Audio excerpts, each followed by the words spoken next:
So allow me to take this opportunity to welcome you to um, our revision session, which is kicking off today.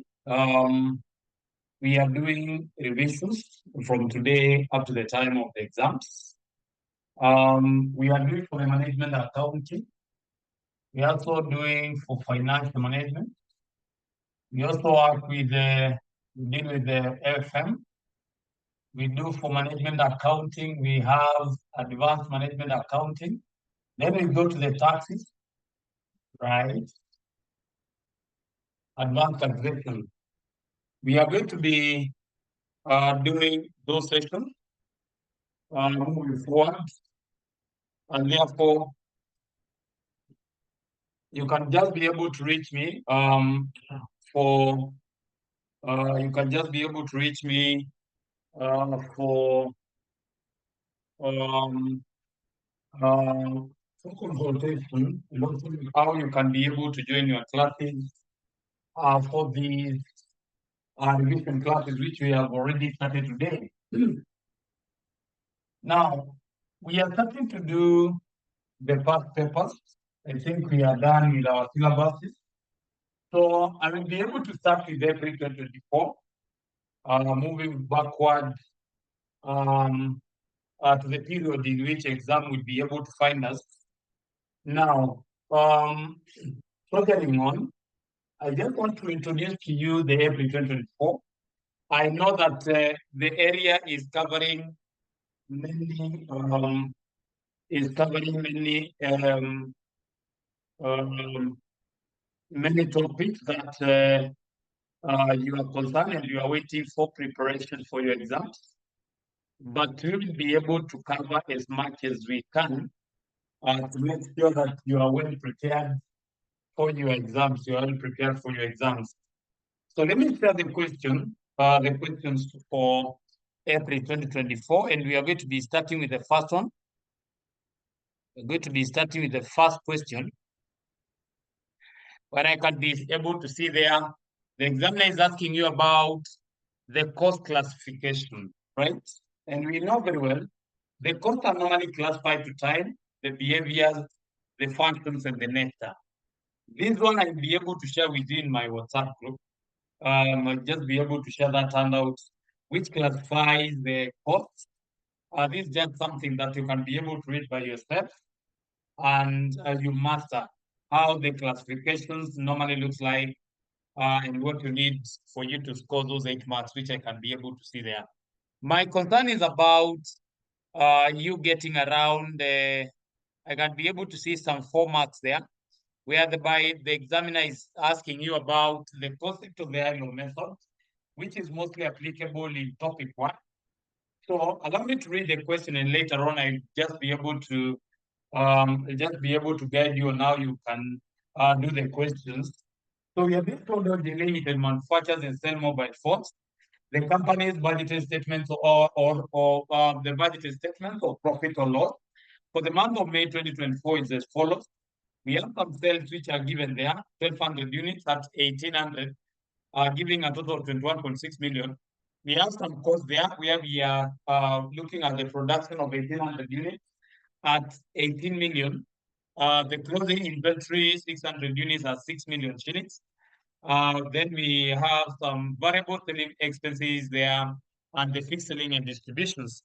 Now, additional information down there, I can be able to see we are being told the budget was prepared using absorption cost principle.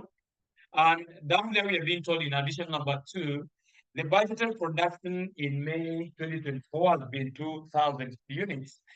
Then the total production cost would have been 18.8 million Kenya shillings. And then we are being told, can you be able to come up using the ILO method? Can you be able to calculate the variable production cost per unit and the total monthly fixed production cost? This is what you do. This is how you do it in a very simple way. This is how you're going to be approaching the concept. So when you look on this concept, it is very easy. It's very easy because the examiner is talking about, we are doing question 1B. Allow me to write it. discussing the issues of the ILO methods. The ILO methods, we know very well these are methods. These are methods. Is a method of cost estimation. Is a method of cost estimation. Is a method of cost estimation where two data values, where two data values are used to form linear functions. Are used to form linear functions, right?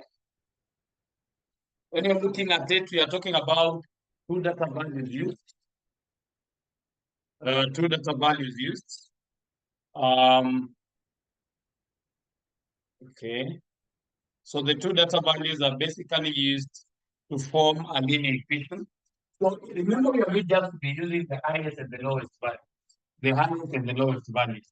Now, when you go back to the question, in case of any challenge that you may experience, you can unmute and let me know. So in this case, we are being told to analyze number one, the variable production, right? Now, this form, they normally look like this. Y is equal to A plus BX, right? We know very well where Y is equal to your total cost, right? A is the total fixed cost. A is your fixed cost. B is the variable cost per unit. Variable cost per unit. Then you have X, which are the number of units produced. The number of units produced, the number of units produced. That is the cost, and that is what you're supposed to be analyzing. So when you look on the highest values, as per the question provided there, the highest values are basically found in number two, where we are being told that the budgeted production, right? The budgeted production, so in this case, I can say at 2,000 units, at 2,000 units, at 2,000 units, the total production cost, the total production cost is 18.8 million, right? And then we have our lowest values. The lowest values we say at 1,000 units, is it 1,000, 1,800 units? Because we're analyzing the variable cost. At 1,800 units, the total cost, the total production cost is 18 million. And remember, these are the total costs. These are the number of units produced. So we need to determine, when you go up there, we are going to be determining what is the values of NB, right?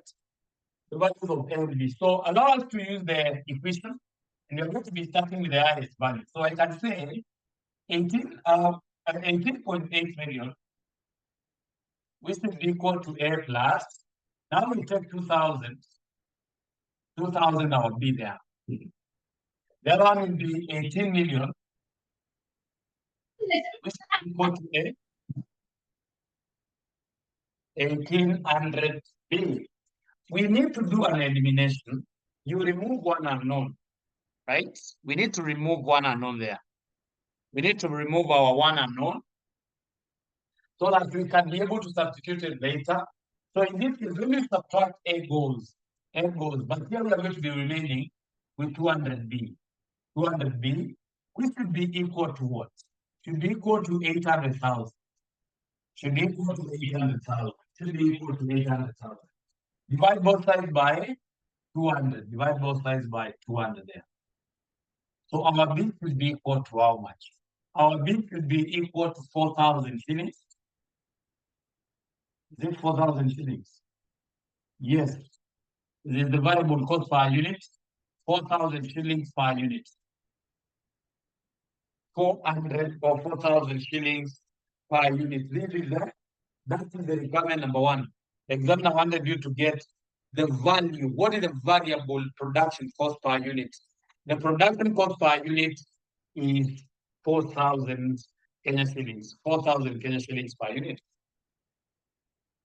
I think we are good up to that point, unless there is a question. Unless there is any question there.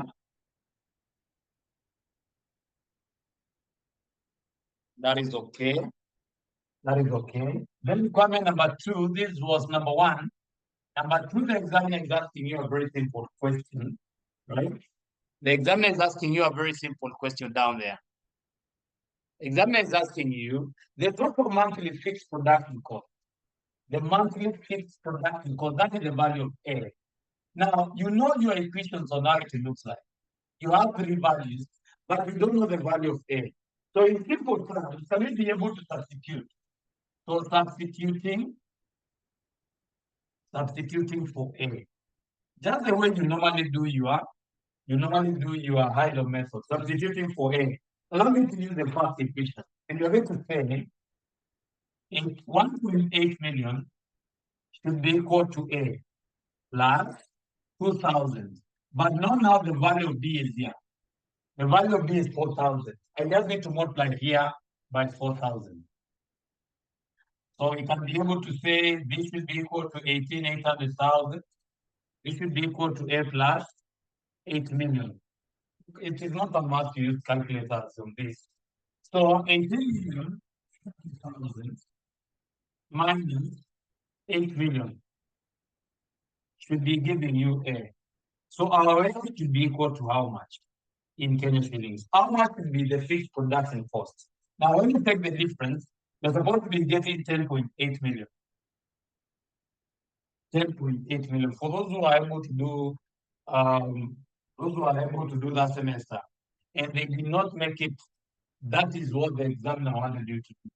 That is what the examiner wanted you to do. That is what the examiner wanted you to do. Any question, please? Any question? Let's start with any question there? Someone might be asking a question. Am I audible enough? Am I audible enough? You can use the chat box if you don't want to talk, please. Am I audible enough? It's very good to know where we are.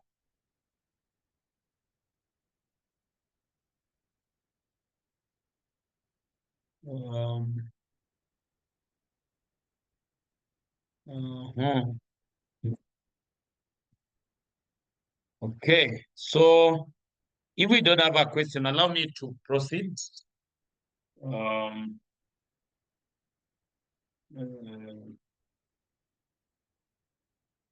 me to proceed.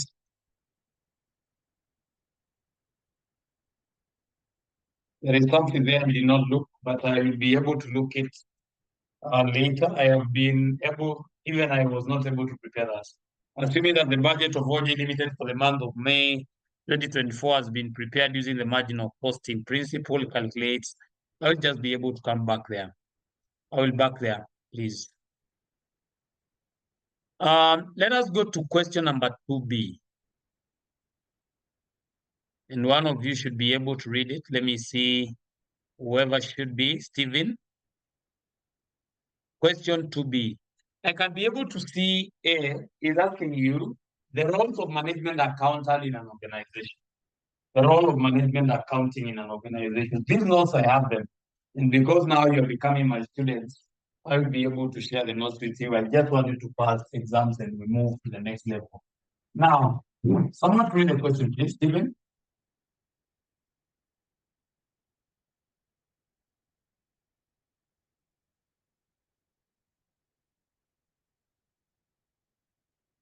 Stephen, can you read, please?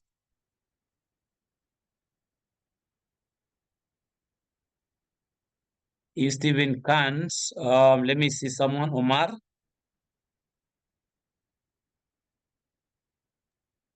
Yes, sir. Now you can read, please.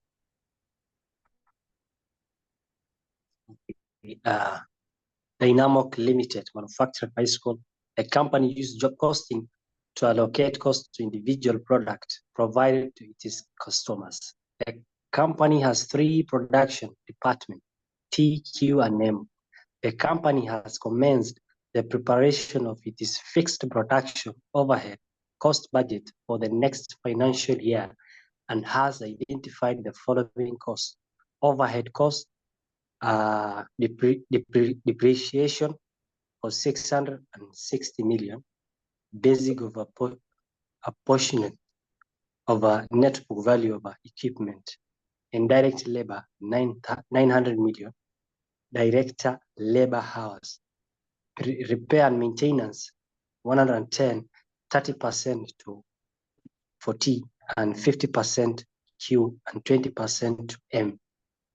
Heating and lighting 90. Basis of apportioning for floor areas. Consumable supplies for 30 million. Directors labor hours. General overhead 20% director wages cost of each department. The costs are apportioned to the individual production department, T, Q, and M as follows. Production department, T, Q, and M. Director labor house, 5,000 for T, Q for 3,000, and 2,000 for M. Director wages cost for T, 150, for Q, 210, for M, 100. Number of employees for T, 25, Q, 15, and M, 10. Floor area in square meter, T, 5,000, Q, 4,000, M, 1,000. Net book value of equipment, T, 80, Q, 50, M, 90. Required. The primary allocation of production overhead cost to the three departments. Roman 2, calculate the overhead absorption rate for each department based. For Roman 3, a quotation for a job made as batch BQ23 has the following estimated information. Direct material cost, shilling 140 million. Direct labor hours, 550 hours in department T, 890 hours in department Q, 160 hours in department M. Using the OAR computed in B and Roman 2 above, compute the total cost of job batch BQ, I think 23. BQ23, thank you so much. You can see how the question is being said there. And in the question, you can see it is expounding you about the aspects of the allocation of the overhead and what is an overhead.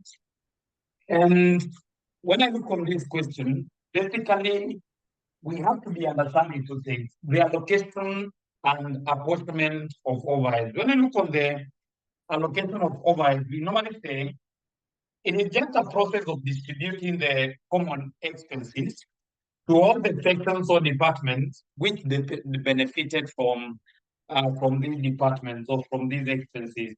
And we normally, when we allocate, we say it is normally done based on the historical data, and that is the past experience. But when you look on the apportionment, the apportionment is the sharing of the common expenses to the section. In an organization, you get using certain formulas. And this formula is normally called the base. That is the apportioning. Right now, we are going to be apportioning the overheads, which we have already been given. When you look on them, we have the overhead cost. We have them there. So we have the overhead item with us, and then the examiner has given you the base. This was the simplest, by the way, exam for management accounting.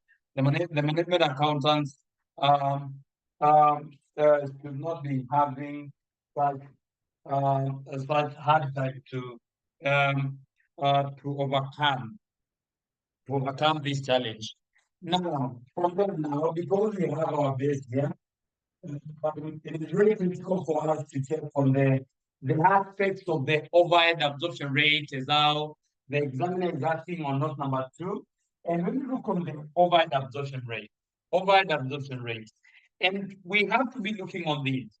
The overhead absorption rate basically It is just a process of charging overheads to the units of the cost for the units produced for costing purposes, right?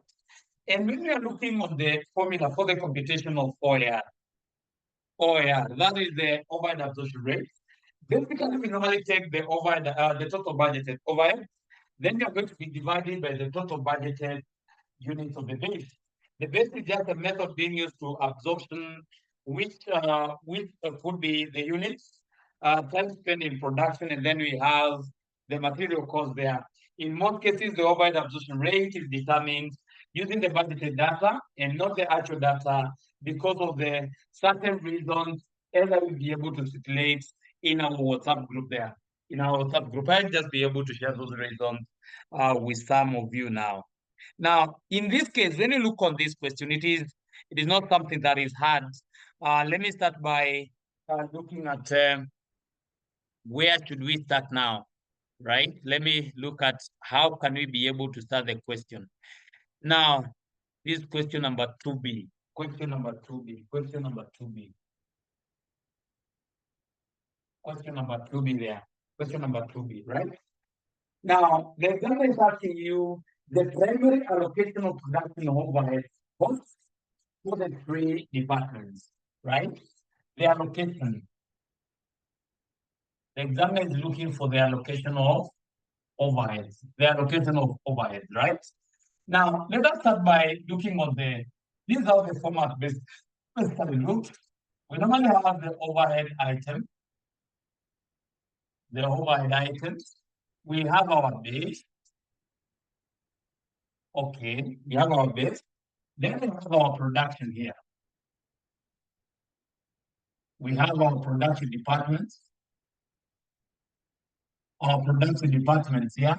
The production department, we have T and M. They are looking like that, right? Now, the overheads are already displayed up there. I can be able to see the first one they called depreciation. And the depreciation on the base, in most cases, they have not been providing. Today they are provided. They are told you to use the total of a solution of the net book value, right? When we look down there, we are being told we have the production department, given and how they were able to enjoy the overhead cost. For example, the net book value, I can be able to see the net book value. It has 80. Let me just do it down there so that for better understanding, it has 80 for T, 50 for who? 50 for Q, and then we have 90. To be able to apportion that 660, what do I normally do? This is equal to 220. Come up with a proportion and say 80 divided by 220. Then you multiply by 660. How much it is? Let me now take my calculator. I have said 80 divided by 220, we multiply by 660. Getting 240 here. That is the amount for depreciation allocated to T, for the department T. When you go to the next one, which will be 50, divided by 220 times 660. It's just a proportion, 50 divided by 220 times 660. We get 150. Then the last one will be 90. Divide by 220 times 660. 90 divided by 220 times 660. Getting 270. If you can be able to add this, you should be getting 660. 240 plus 150 plus 270, you should be getting that. The next one is the indirect labor. Indirect labor. Under the indirect labor, you are being told it is 900, but you're supposed to be using direct labor hours. Direct labor hours. Then when I go to the production department down there, direct labor hours, I can see we have 5,000 there. 5,000 plus 3,000, 3,000. Yes, I'm 2,000, yeah. Total here is 10,000. You apportion them So the first one will be 5,000 divided by 10,000. Then you multiply by the direct labor in total. It is 900. Right? 900. This is 0.5 times 900, getting around 450. 450. The next one will be 300, which is 0.3 now, times 900. You know when the 0.3, 3,000 divided by 10,000 is getting 270, right? Then the next one now, which is 2,000, which is 0.2, times 900, getting 180. 180. 180. The next one we have, it is repairs and maintenance. See how I'm enjoying the paper. Repairs and maintenance. This is what you're supposed to be doing. Repairs and maintenance, they are given already the proportion there. 0.3. They have given you some proportions there. 0.3 of 110. 0.3 of 110. That I think it should be 33. The other one is 0.5, 55, and 22. And if I'm too fast, just let me know. That is the repairs and maintenance. Then we have something called eating. We have eating and lighting. They are talking about we use a flow area. Lazima tupate the total for the flow area down there under the production department. Under that I can see we have 1,000, 2,000 plus 1,000, right? So allow me to say this is 0.5 because the total is 10,000. So this is 0.4 and this is 0.1. That is equal to that amount of 90. So 90 times 0.5, you get here 45. 0.4 times 90, this is 36. Right? That's 6 there. Then we have another guy there. 0.1 times 90, getting 9. Getting 9. That is the eating and lighting. Eating and lighting there. We have consumable supplies.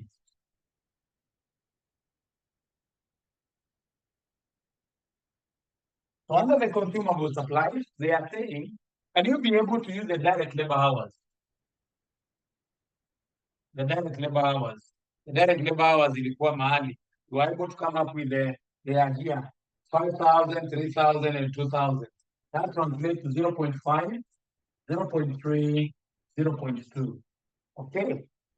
Now, then you multiply by consumable supplies of 30. That is the total.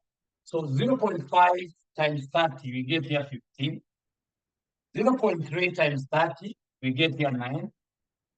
Right? Then we have 0.2 times 30, we get here 6. That is the consumable supplies. The last one, which they are calling the general overhead.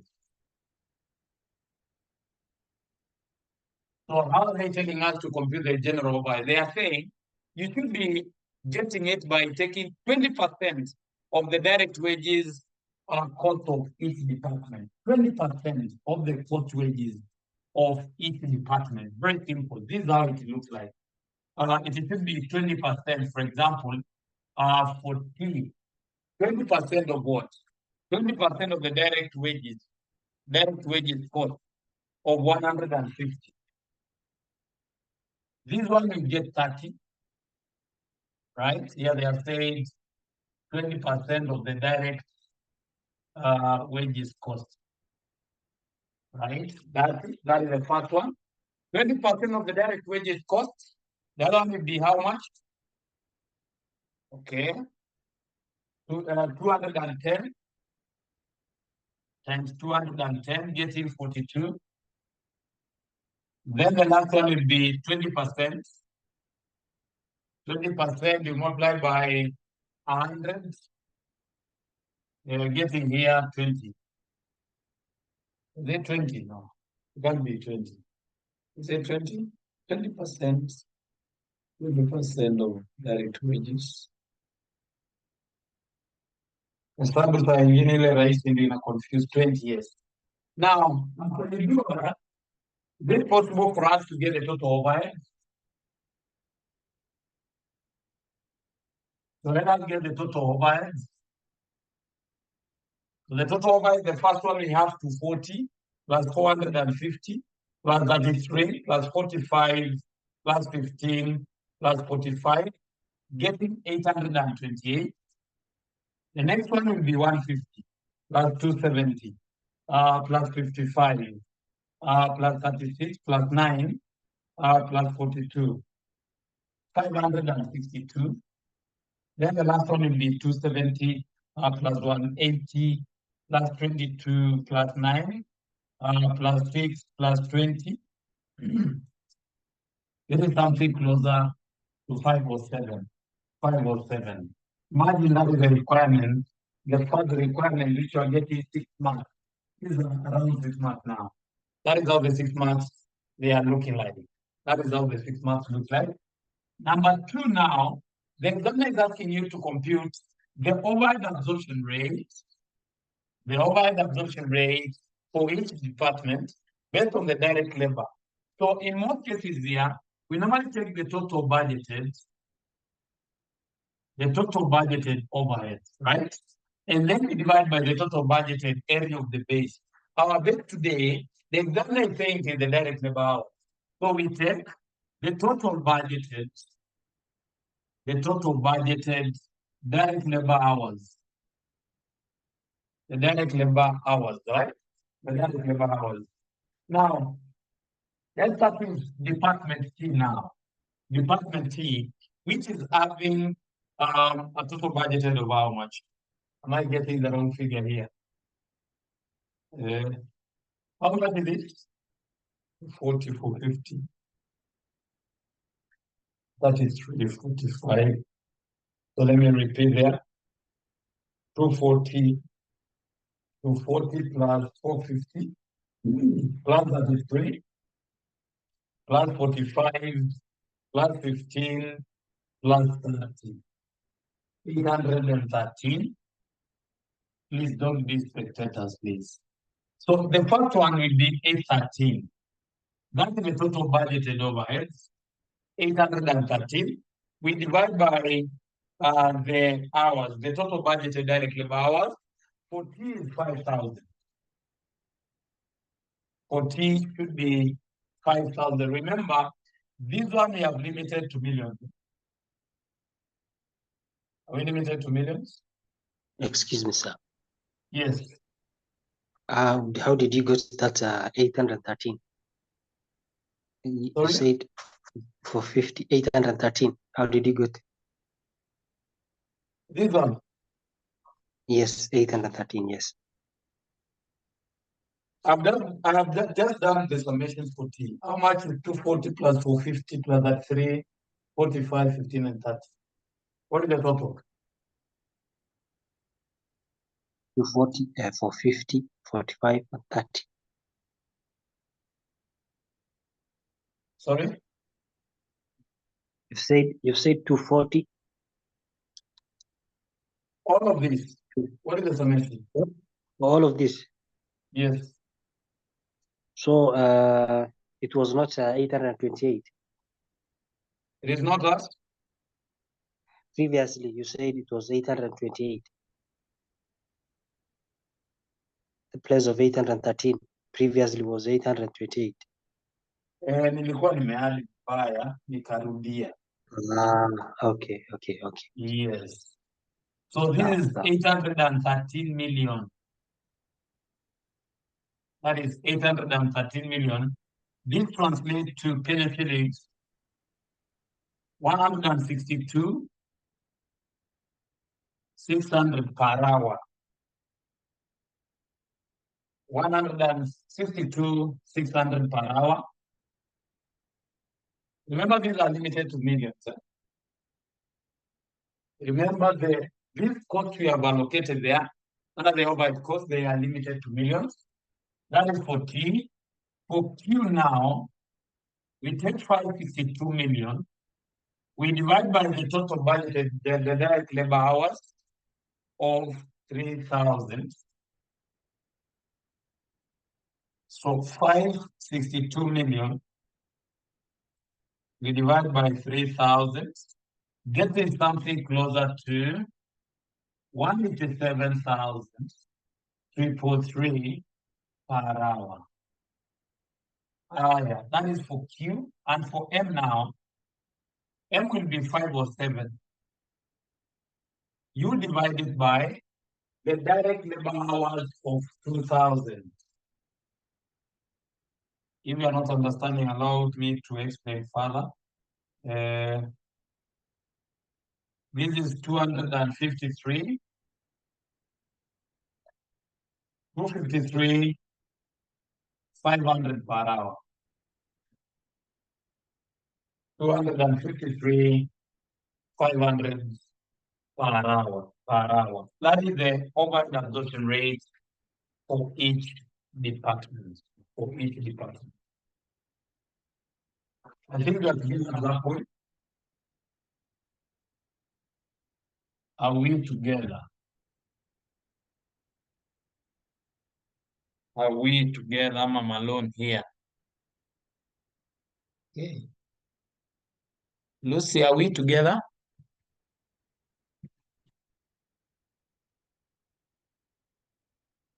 Are we together? Yes, we are together. Thank you. Thank you. My voice is not clear, but with time it will be okay. Now, number 3 of the question is telling us a quotation for a job made as batch BQ23 has the following estimated information. The direct material cost is 140 million. The direct labor hours, you have 550 for department T, 890 for department Q, 160 for department M. And then they're asking you a very simple question. Using the overhead absorption rate computed here, you can see here, compute the total cost of job batch BQ. To get the total cost here, get the total cost, you're going to be taking the total material cost. We talk about direct material cost plus direct labor,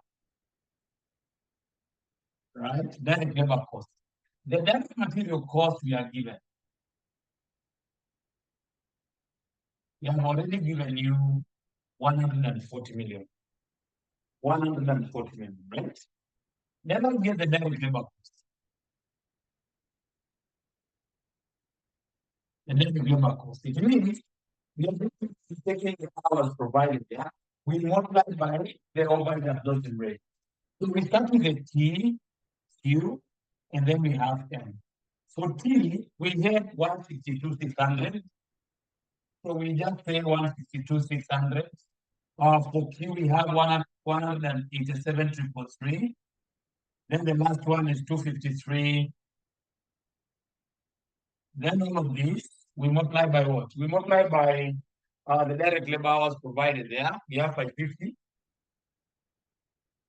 550, 890.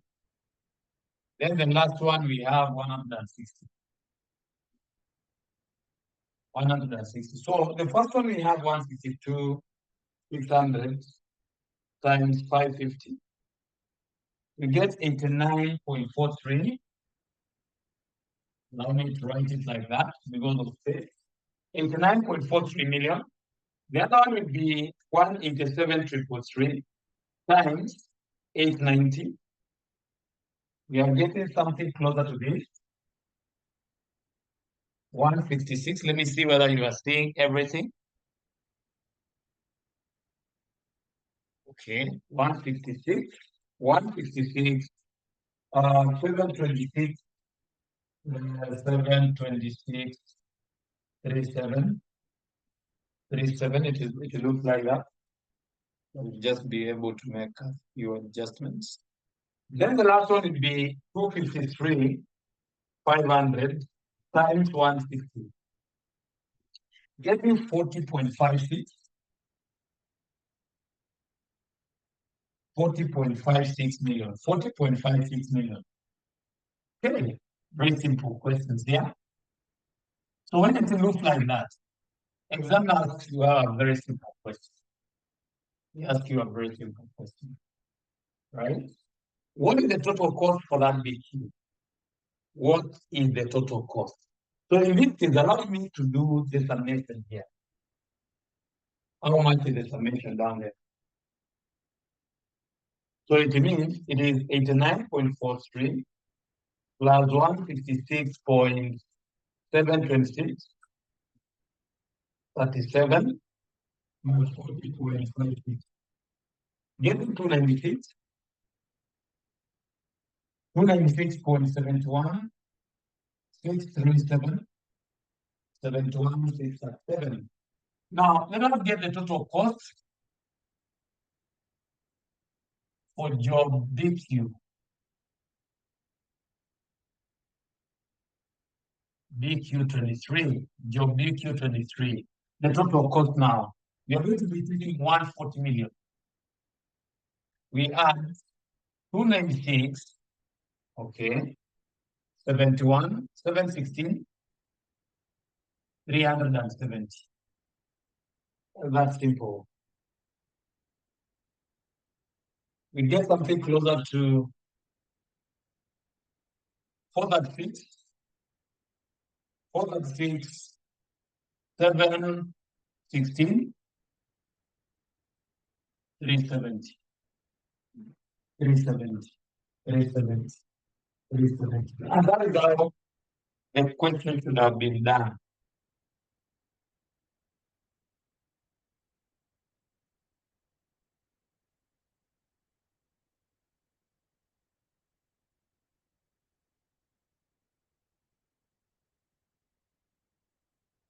Any question?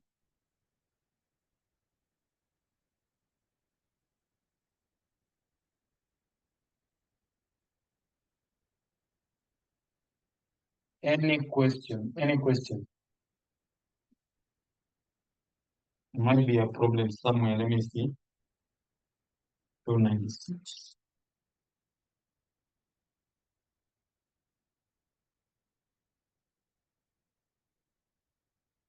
That is okay. It's okay. It's okay. Any question at that point, please? So that we can proceed. Any question, Steve? Any question? It's all right. You don't have a question, right? No. Thank you very much. Let us proceed to the next question.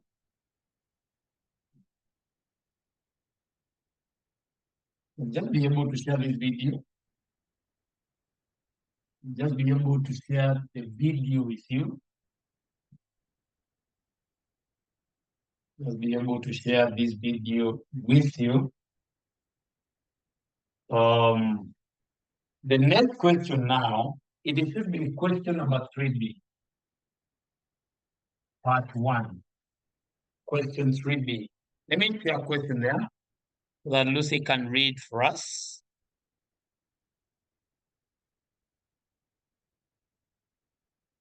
Two information needed. Well, that is not relevant. So let us go to number B, please. Lucy, take over.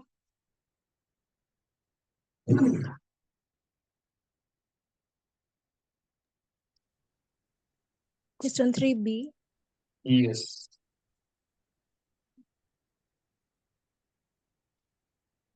Luxury Weekend Country Park is an entertainment park that offers individual and family entry tickets.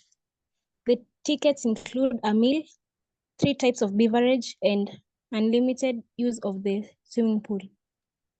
Luxury Weekend Country Park has the following ticket prices and variable costs for the year 2024. The ticket class, individual, family, and total. Then there is selling price per ticket, variable cost per ticket. We have the cost of meal, the direct labor, variable cost of beverage, swimming costs, contribution margin, appropriation, annual fixed costs, expected ticket to be sold. Additional information. All the assumption of cost, volume, profit, CVP analysis are valid. Total sales mix is currently generated by the two types of ticket in the following proportions: individual 60%, family 40%. Required: 1. Compute the weighted average contribution margin at the current sales mix assumed above. 2. Calculate the total number of tickets that Luxury Weekend County Park must sell to break even. 3. The margin of safety in units for Luxury Weekend County Park. And 4. Calculate the number of individual tickets and the number of family tickets that Luxury Weekend County Park must sell to break even. I'll be able to assume you are going to be staying with me, but we will be passing this paper with a lot of ease, by the way. It is a very simple paper. Even how they are setting the questions nowadays, they are not complicating issues. Because when you're looking on the question which is here, it discusses the issues of the contribution margin. This is the application of the margin of costing. When you look on the syllabus, which we have already covered earlier there, the application of the margin of costing. Number one, we normally talk about the analysis of the cost volume profit analysis. And therefore, when you're looking on the cost volume profit analysis, very critical, you have to be checking on, is it possible for that organization to analyze the cost in which they are going to be incurring, the volume which they are supposed to be producing, the volume which they are supposed to be able to produce, so that they can be able to meet a certain profit which they are targeting in a specific period. Now, that case, or that being put in consideration, it is very important for us to know that an examiner might be giving us a sales mix, which is already provided in additional number 2, which will be assisting us to maneuver and get around 8 marks for very easy way. So let us go to our board here. Let's get back here. Okay. Let's get back here. Now, when you look on these contribution margins provided for individual and family, I just want to look on the contribution margin. You know very well, get your contribution margin. You normally take the selling price minus the variable cost. Now, we normally have individual and we have family, right? The contribution margin for individual is 600. 600 here. For family is 1100.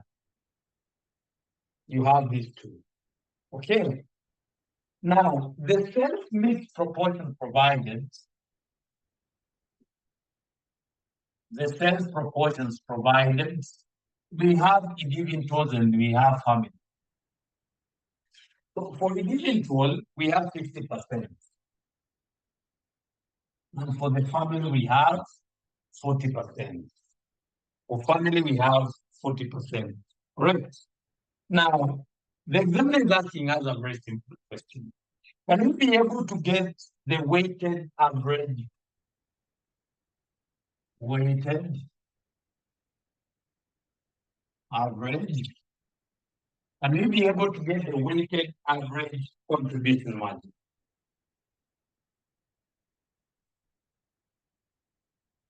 Just an example, say, can you be able to use the proportion, the first mix which is given there, to get the contribution margin, So in simple terms, I don't need to compare to sum the two.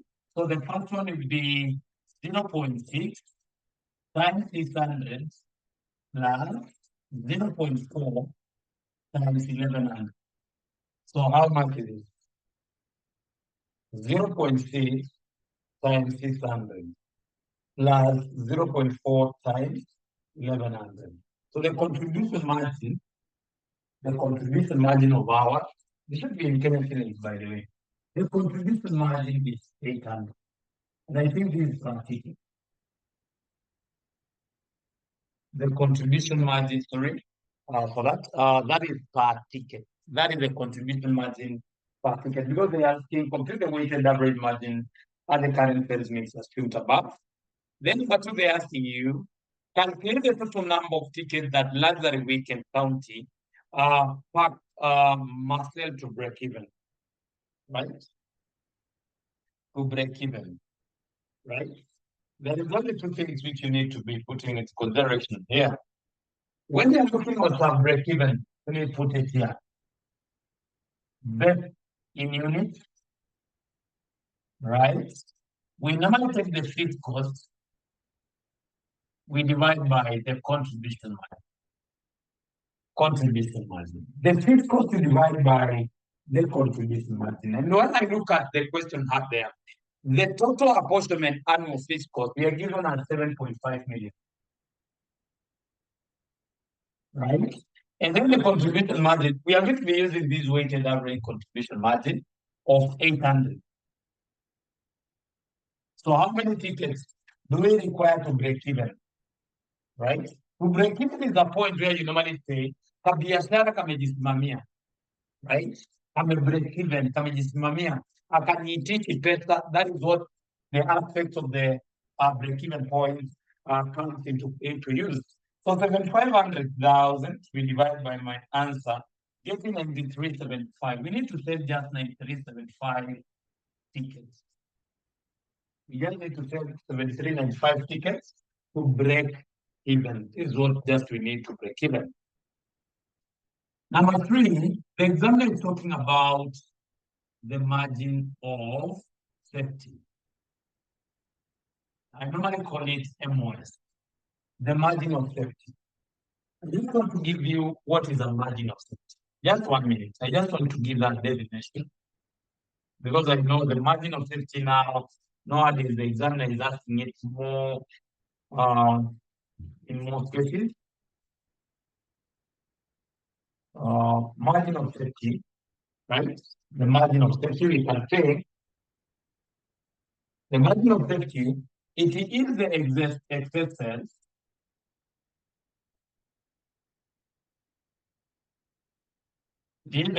sales over the break even, it is the excess sales over the break even sales. So in most cases, an examiner, when he's asking for MOS, right, he's asking us, can you be able to look on whether the examiner was able to give you the current sales? Or do we have estimated? They are using a lot of words here. Projected sales. They're also talking about budgeted. Budgeted sales. They are using a lot of these names there. Let me subtract break-even sales.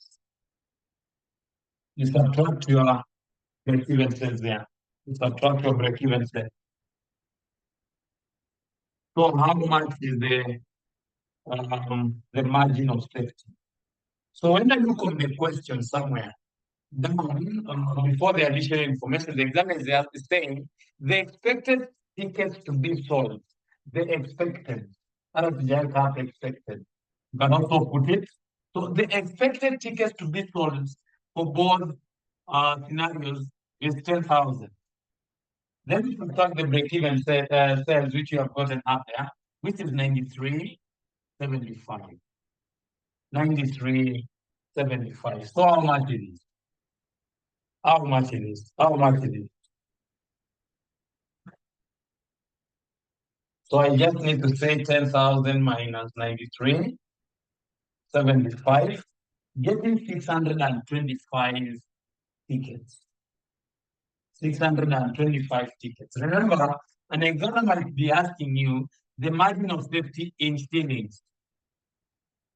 So when he's asking in shillings, we need to take 625 tickets, then we multiply by the selling price.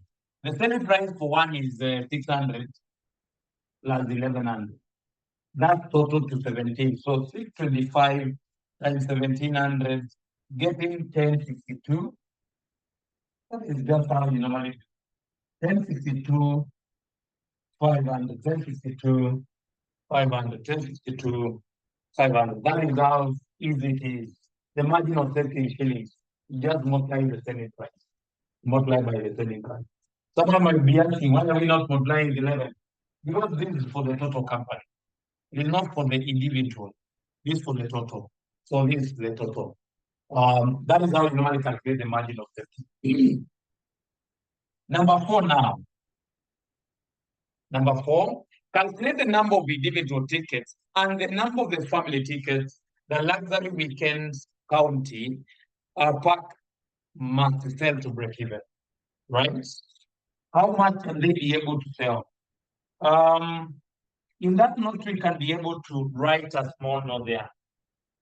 You can just be able to write a small note. We say, calculate the number of the individual tickets. Sorry, given the sales mix, let me just say this.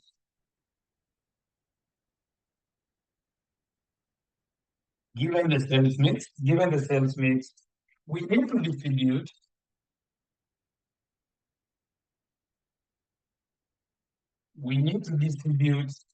the break-even point in units. We need to distribute them in units. That is what we got there, 9375 tickets. We need to distribute them, correct, according to the proposals.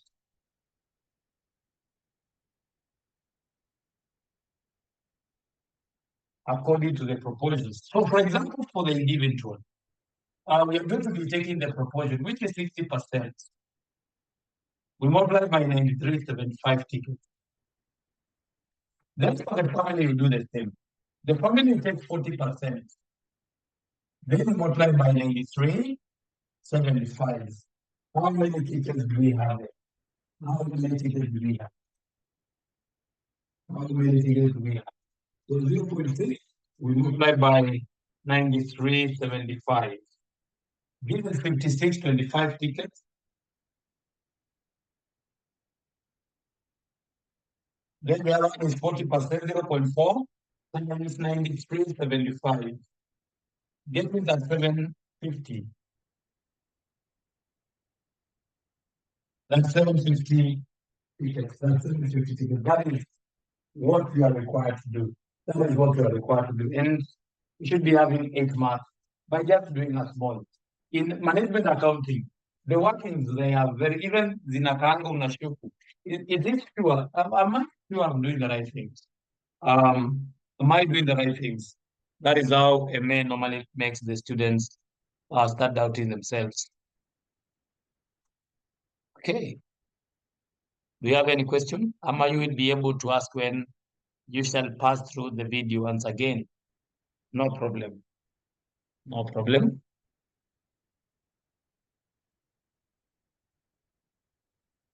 No problem there. No problem. No problem. I just wanted to proceed to something else. Question number. Who post my sharing?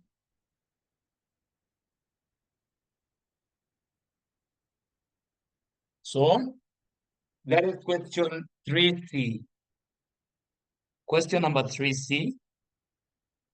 We need those 6 marks there. Question 3C, please. Someone read now. Someone, can you read for us?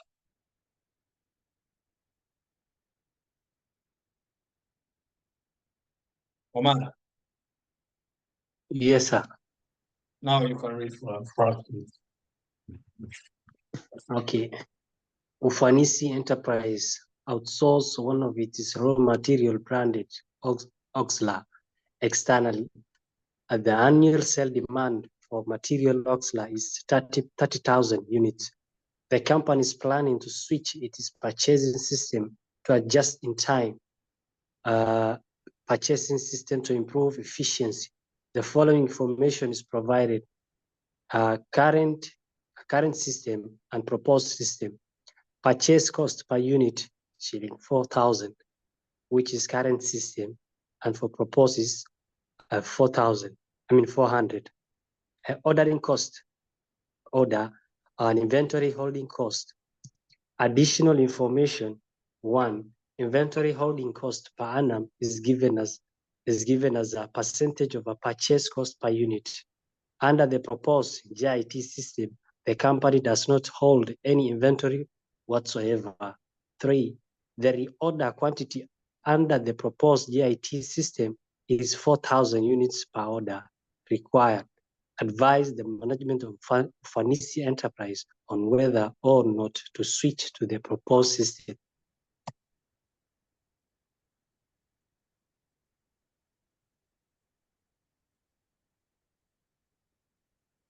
That is okay now. The examiner is taking us back to the issues of determining the inventory criteria which we have to be mastering and understanding how the concepts are basically interpreted. The GIT is just a system which is mostly used by these companies, for example, the Jumia and so on, where they are not in a need to hold any inventory. They are just ones, they don't want to maintain any inventory. Okay? So in that case, it is very critical for us to focus on areas which make sense here.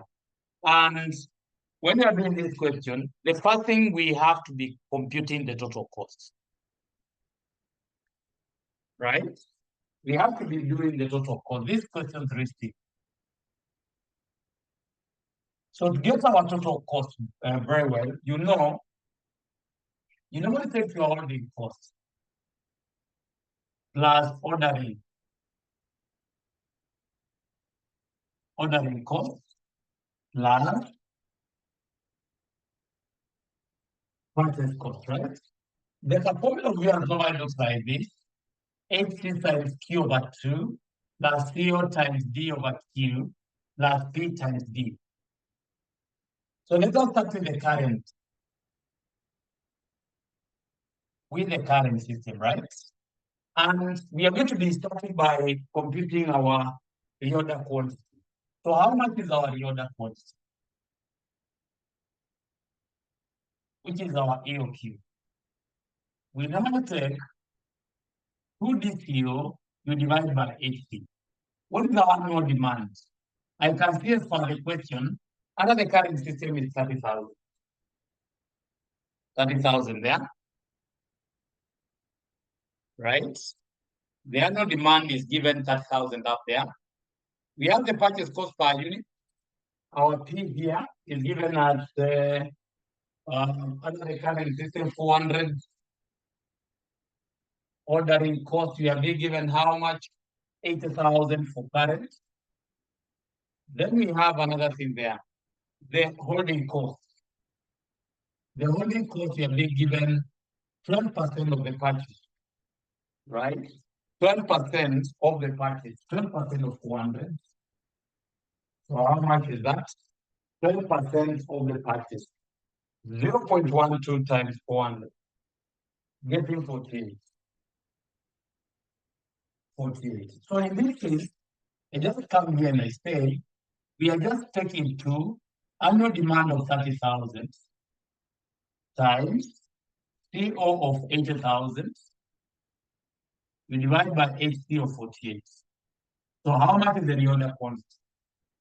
2 times 30 times 80 divided by 48. Then the root of the answer, getting 10,000. Is it 10? 10,000 what? Let me see. They are dealing with units, huh? They are dealing with units. They are dealing with units. 10,000 units, right? Let us now calculate the total cost under the current system. So the total cost of it, the holding cost, we have gotten 48. The order quantity, 10,000 divided by 2. Plus the ordering cost, we have said it is 80,000, annual demand of 30,000, divided by 10,000, which is our reorder quantity. Plus the purchase price per unit, 400, multiplied by our demand, which is 30,000. So how much it is? So this is 5,000, 48 times 5,000, getting 240. Plus I can see the other one is 240,000, right? And this one is 12 million. If I'm not wrong, 400 times 3, 30,000, getting 12 million. 12 million plus 480. Getting 12. This is the total cost which we are incurring under the current system. 12,480,000. 12,480,000. 12,480,000, right? Now, let us look on the proposed. Under the proposed system. Calculate the total cost, and then you are going to be comparing for decision making. When I look at under the proposed, they don't have the inventory cost. They don't have inventory holding cost, sorry. It is not there. Inventory holding cost is not there because this will be zero. So this is zero, the whole of it. Now, the ordinary cost of ours, the ordinary cost remain, the ordinary cost, sorry, dropped to 28,000 now. The annual demand they are telling us, in note number 3, additional information, that the reorder quantity under the proposed GIT system is 4,000, right? So it will be, the annual demand is 30,000. You divide by 4,000, which is now your reorder quantity, right? Now the purchase price, the purchase price still remains at 4,000, 400, sorry. You multiply by the annual demand of ours, which is 30,000. So how much is this? So 30,000 divided by 4,000, 7.5 times 28,000, getting 210,000. Right? So that one, once you add to 12 million, you're going to be getting 210,000. Between the two, take the lower, which is the low option. Which is the low option? Because when you're dealing with the cost, you just need to reduce the cost. You just need to reduce the cost. And that is what you have to be considering there. Right? And now the conclusion, you can just be able to tell the examiner that under the conclusion here, you can say switching to GIT system, switching to GIT system would save Ufanisi Limited. We'll be able to save them. Ufanisi Limited, you take the difference between 12,480 minus 12,210, which comes to around Kenya shillings 270,000. Okay, they'll be able to sell that company to 70,000 annually. We'll be able to sell them to 70,000. So now here we say it is advisable. It is advisable for the management to switch.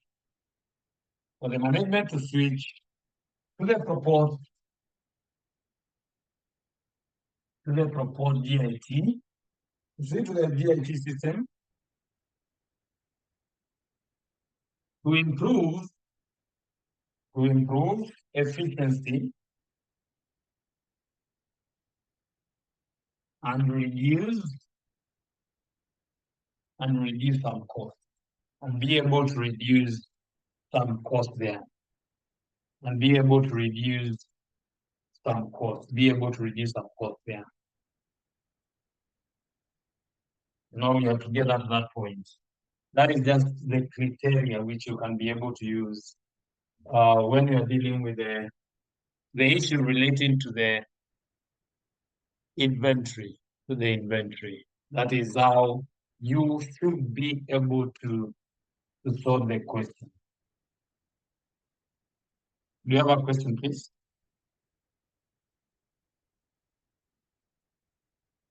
Any question, please?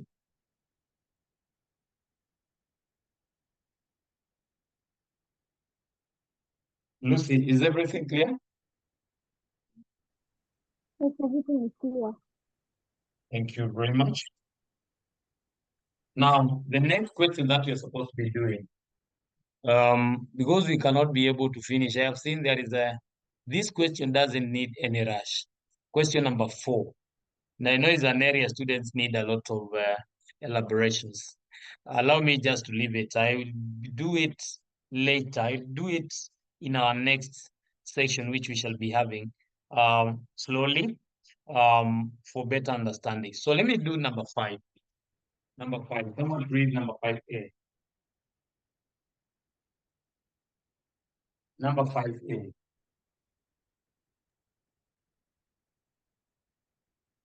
If you can read.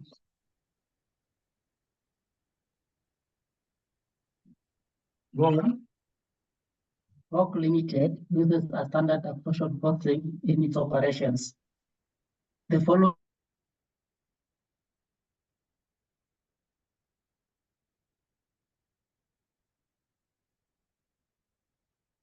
Umempoteza mwenzetu.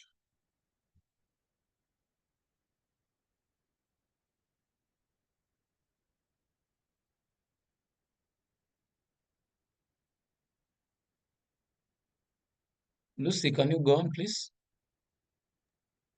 Okay.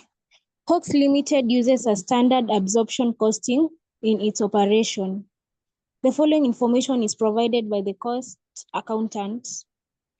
There is the actual and the budgeted.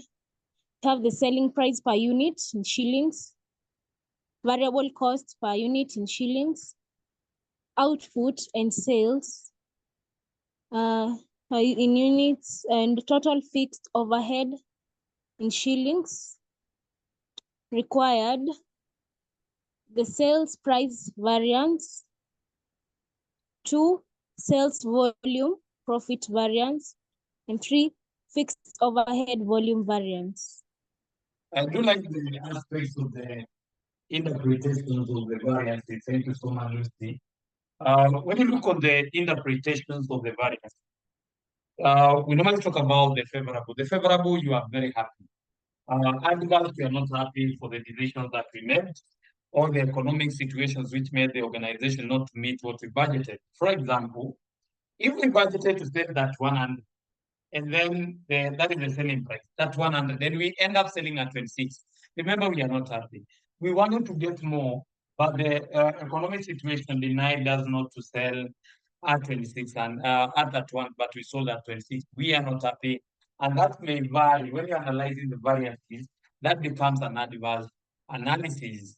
When you look on the variable, we anticipated to spend 1,000 out of the budget, and the actual we have already spent 1,000. That is okay. But when it comes to the outputs and sales in units, we budgeted to sell 8,700, but we sold 8,200. We are not happy. That is an adverse analysis. When you look on the costs, the total fixed cost, we budgeted to use 5.22 million, but we used 4.5.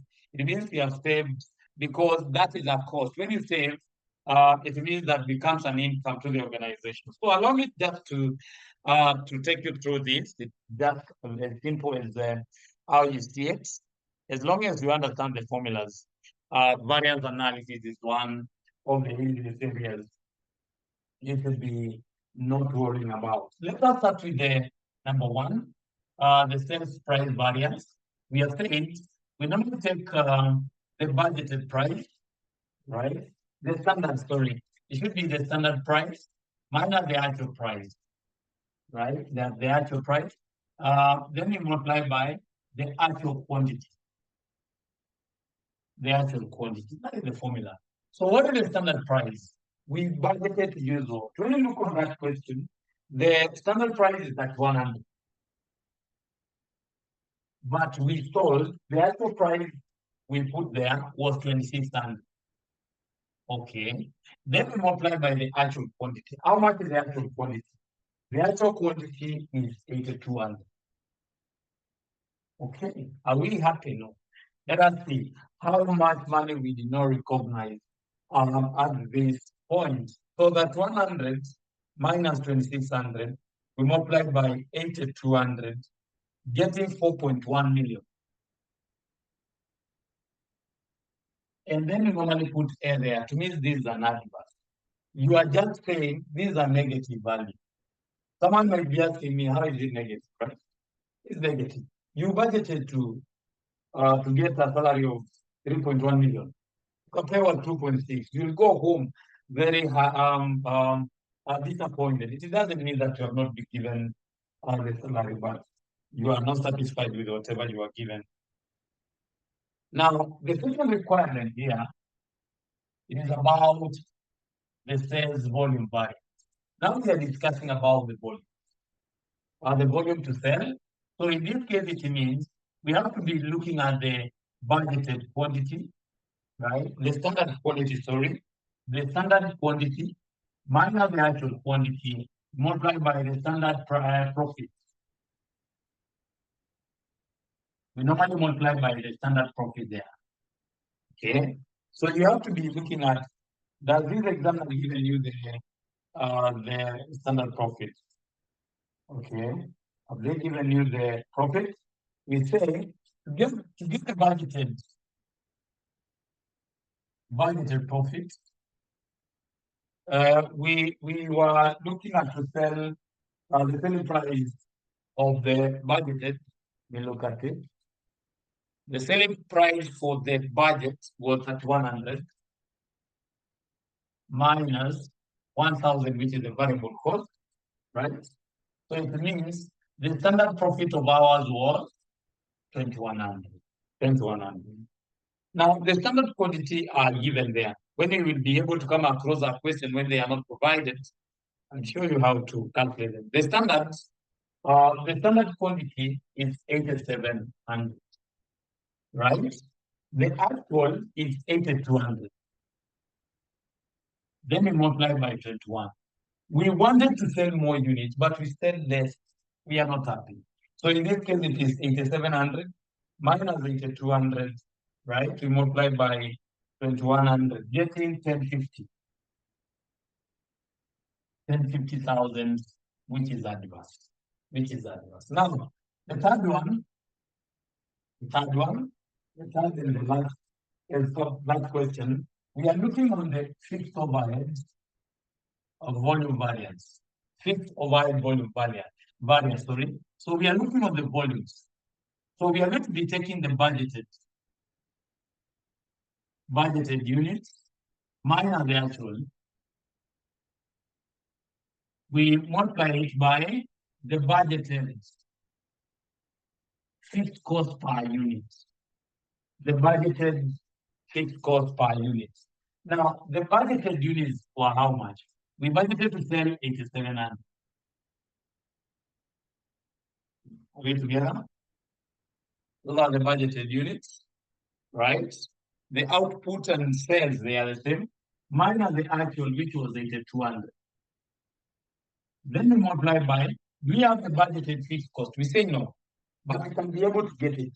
When you look at the total fixed overheads, the total fixed overheads under the side of the budget, we have been given 5.2 million, 52,20,000. We divide it by the number of units, which is 8,700. So how much per units?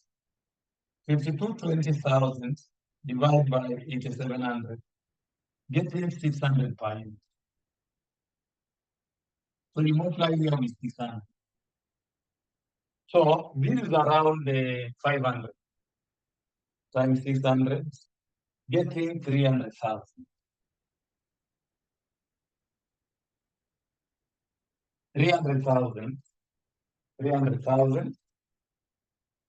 The budgeted units were more.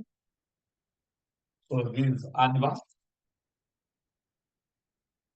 Because we are discussing about the volumes, you are able to get lesser volume. The output was less than what we budgeted to produce.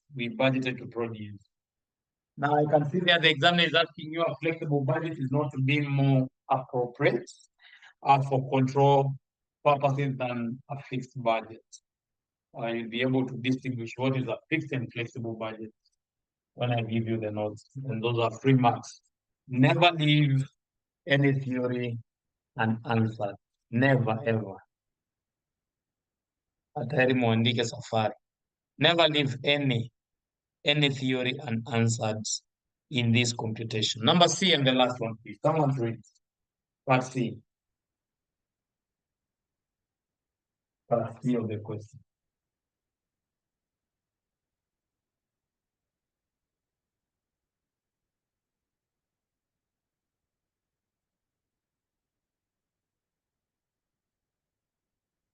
Someone read this.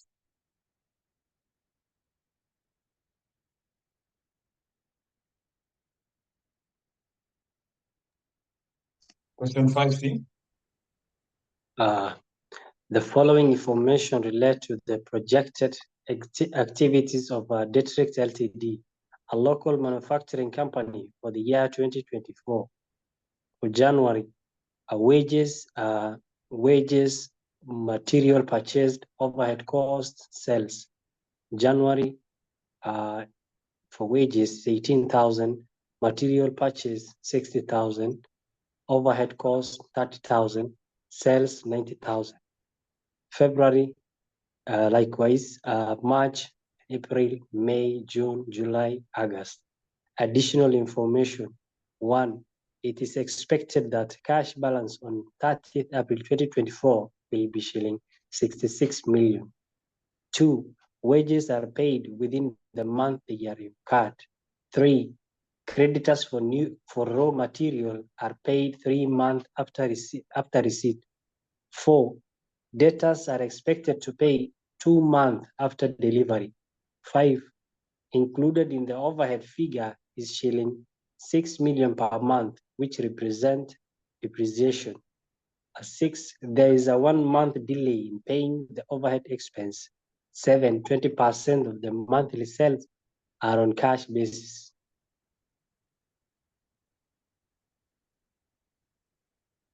Continue. 8, a commission of 5% is paid to agent on all the sales or credit, but this is not paid until the month following the sales to which it relates. The expense is not included in the overhead figure. 9, the company intends to repay a loan of shilling 75 million on 31st May 2024. 10, a delivery is expected in the month of June 2024 of a new machine costing at shilling 135 million, of which the shilling 45 million will be paid in each of the following month. 11, the company has an overdraft facility with banks. Required a cash budget for the month of May, June, and July 2024. When you're doing these cash budgets, you just need to understand that area. We are discussing about the depreciation, and cash items such as depreciations are not included in the cash budget. That is one of the key things that you know, that every time you see depreciation is not included in the cash budget. Now, the cash budget, we just need to be checking the cash ins and the cash out of a specific period. So we normally start with the analysis, and what I can be able to see with number 7, incorporating it with note number 4. That one will be making sense. So we are going to be starting with the workings before we do the cash budget. So this is how you are supposed to do if you start for last semester's exam. So let us start with the workings.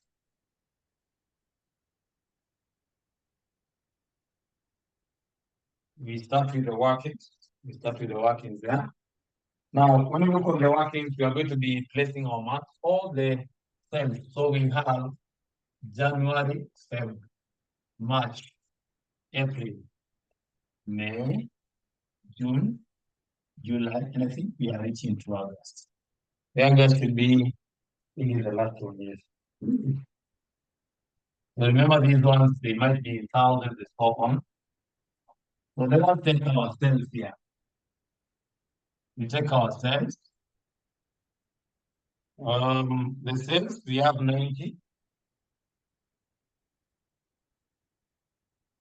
90, 120, 180, 150, 210, 180, 150 double. Okay. It looks like this. Now, you're being told the 20% of the customer they pay on cash, right? So the 20 of 90 is 18, and it is going to be recognized in the same month. 18, this should be 24, this is around 36, this is 30, 42, 36, 30, and we have around 30. Then, when I look at note number, let me open my question here. So when I look at note number 4, the debtors are expected to pay 2 months after delivery. 2 months. That is the balance now. Balance of 80%. The balance of 80%. We are being told it is going to be paid 2 months after the month of delivery. So it means for January, the balance for January will be in the March. Right? The balance for January up to March now. So in this case, you say 0.8 times 90 goes to March, which is 72 here. Right? 80 of 120 is 96 to April. And then that continues 180 times 0.8, 144 here. Okay. We have 80 what? It's 180, 150 times 0.8, getting 120. Okay. So we have to 10 times 0.8, getting 168. Then we have 150 times 0.8. Once you finish doing your analysis, you just pick the month that the examiner wants you to do the computations. We have the May, June, and July. Get your total receipt. Get your total receipts. And the total receipts you are not going to be even adding to the sales which you are analyzing. No. Those are not included. So the only cash that we have today for May, we have 186. This is 156. And this is 190. Right? 186, 158. Then we have 198. That may compute your cash budget for the 3 months. We have May, we have June, we have July. Let us start with the open cash balance. The open cash balance, as for the question additional number 1, we have been told the open cash balance is 66 million. Remember, even these figures are in millions. So we just need to pick, take 66. Then you put your receipt. How much is my receipt? 186, right? 186 there, 156, and 119. Let us get our total receipts from the month of May only. So 186 plus 66, getting 252. Focus on the payments now. Focus on the payments. Focus on the payments. We have been told in note number 2, the wages are paid within the month they are incurred. So you go up there, you check on the wages, please. The wages they are incurred on the month with the they are paid. So for May is 36. Is 36. The other one is June 30 and 27. Okay. Now, let's go to note number 3. Creditors for raw materials are paid 3 months after delivery. Materials purchased there. It means right now, because we are paid for May. So for January, we need for leave, right? For January, we need for March, April. It is being paid in April. Right? For Feb, it's paid in May. So pay materials are how much? 90.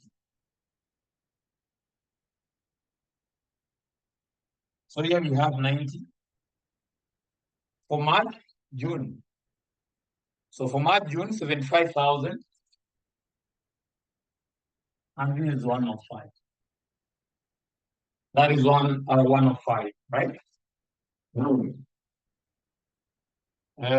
We have the next note there, letters we have finished, including the overhead figure is 6 million per month, which represents depreciation.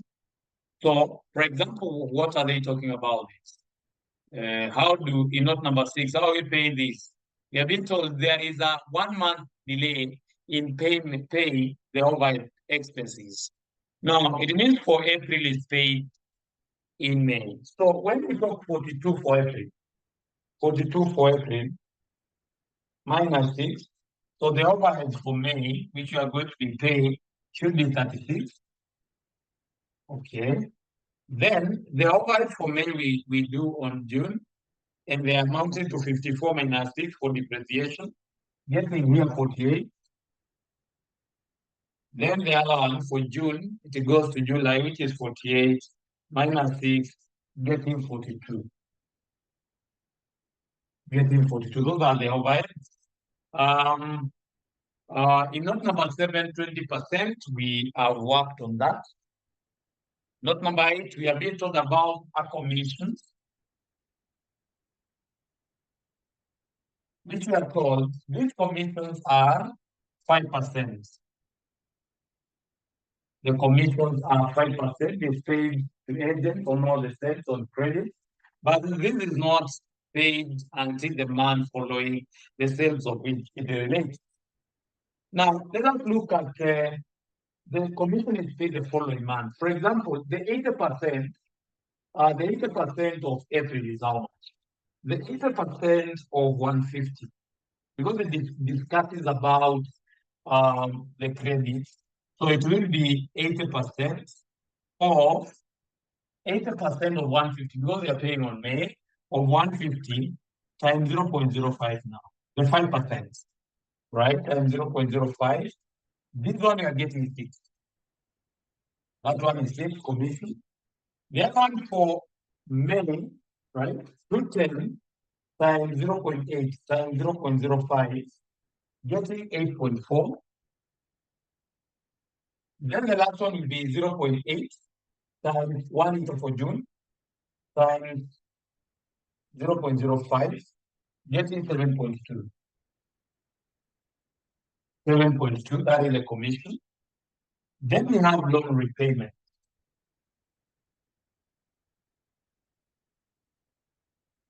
So the loan repayment is how much? The company has an overdraft facility with the banks. Note number 10, we have been told we have a delivery they expected in the month of June. We have a delivery there in the month of June 2024 for a new machine. So we also have a machine here. A machine for the month of June of 135. Okay, 135. Of which 45 will be paid in each of the following months. Right? A delivery is expected in the month of June on a machine costing 135, of which 45 will be paid. 45 will be paid in each of the following months. So which months now? Which months are we talking here? Is it when the delivery is expected in June? With understanding that point, please. So the loan repayment is how much? I saw it somewhere.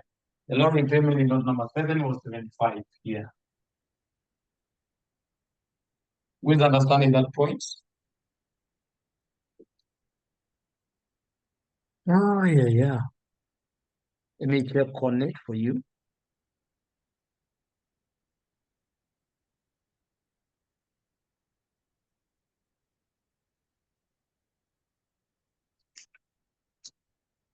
Let me just check it straight away.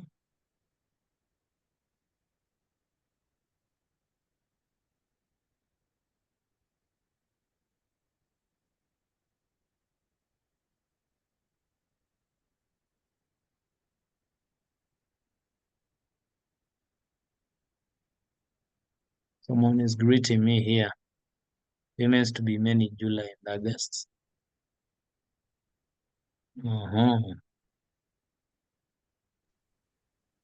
Okay.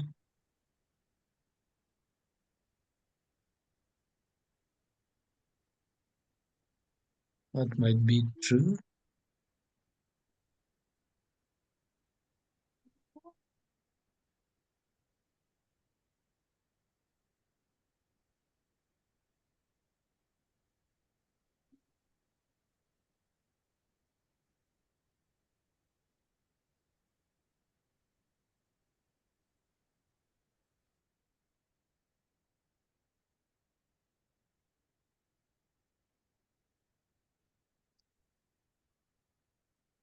Payment of machine should be affecting June and July.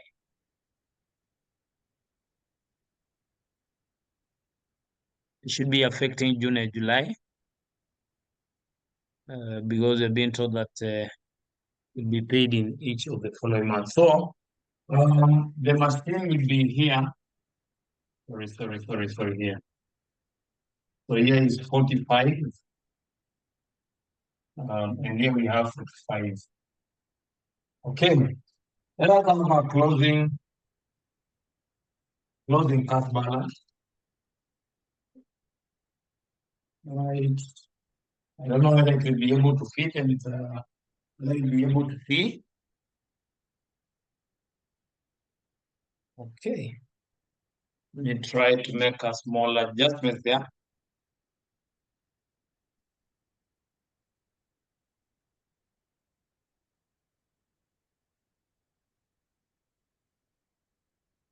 That is okay.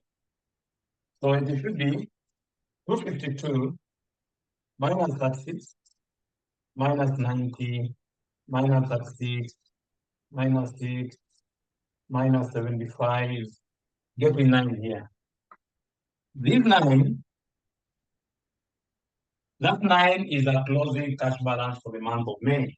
So it should be an opening for June here. Plus 156, getting 155. So 165 minus 30 minus 75 minus 48 minus 8.4 minus 45, getting negative 41.4. This negative, we are starting the month with it. Plus 198, right? Then we subtract 27 minus 5 minus 42 minus 7.2 minus 45 minus 45 here, getting negative 69.6. 69.6. And that is why we have been told the bank is having some issues there regarding to the overdraft and so on. That is how the cash budget is analyzed and done. That is how we do it. So there is only 2 questions there, which we have not tackled, and we will be able to tackle in our next session. For the closure of that, and we start afresh. We start afresh sitting. That will be the previous sitting, December 2023. December 2023. Any question, please?